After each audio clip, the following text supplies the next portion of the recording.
Hi. Okay, this is PvZ on Othello, um, and my opponent at the time of playing was maybe 1 or 200 points away from B, and he was about 80% win uh, with his record and so on.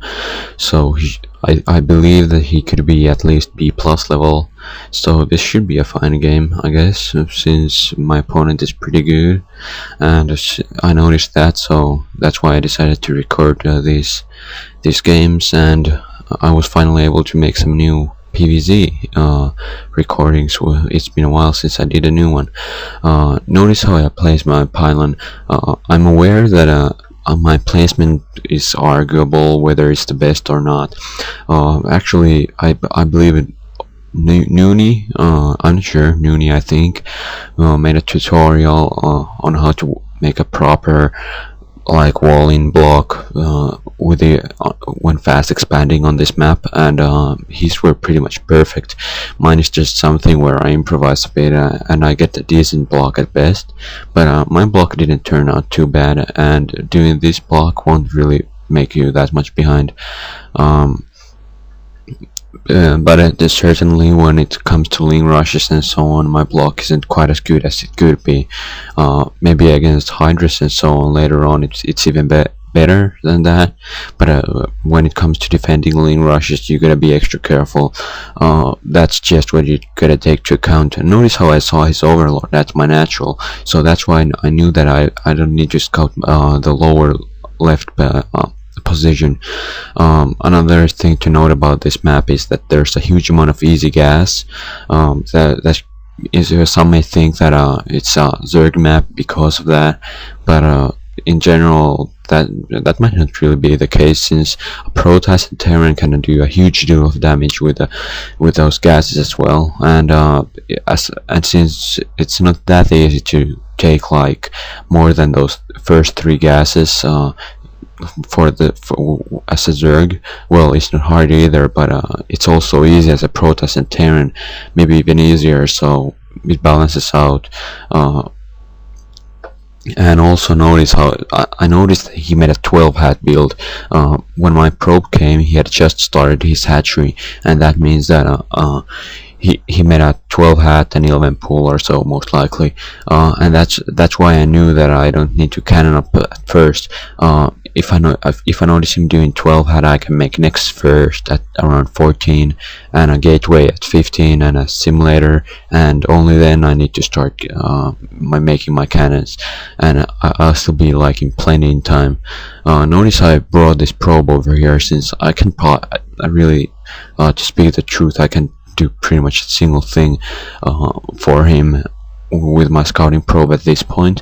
So instead of just running it around doing nothing, I decided to bring it over to the expansion spot, since I knew that he's with a 99% chance or 90% chance he's gonna make a double expansion anyway. So I decided to bring it over there and slow him down that one little bit more.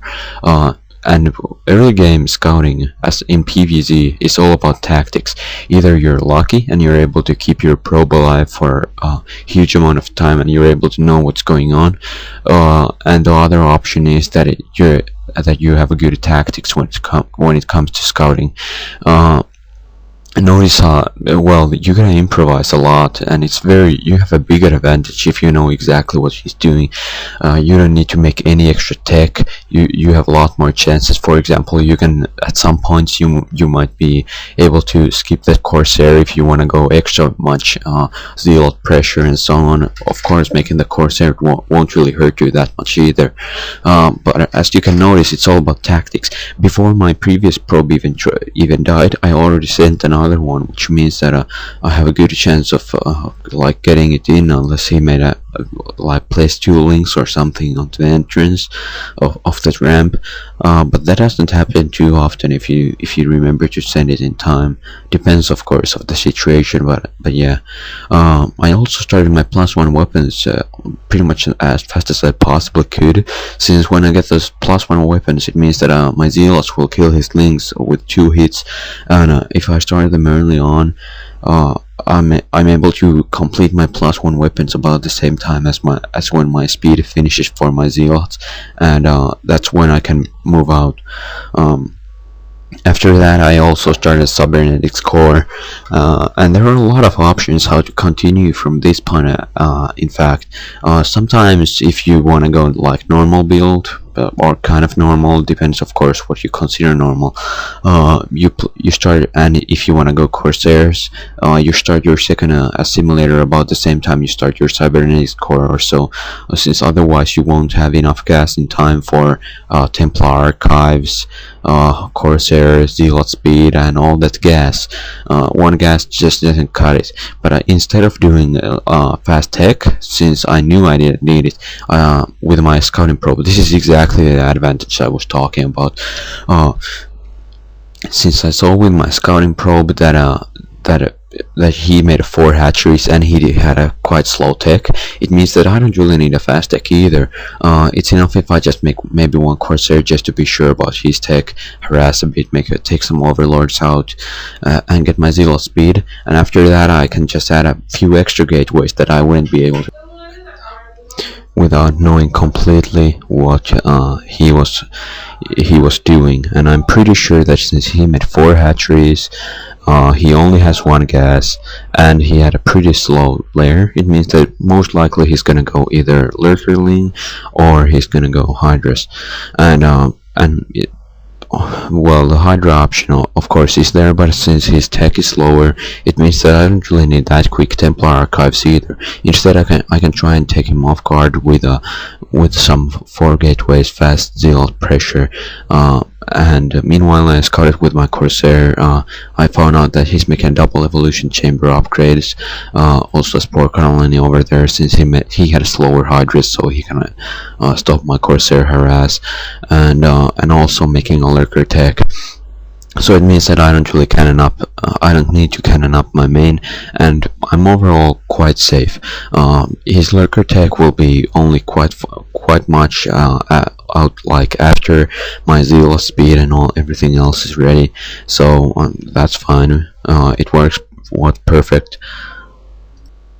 And I'm also placing my 5th gateway and a Templar archive, since even though I don't really need a fast Templar archives in this case, I still need it eventually.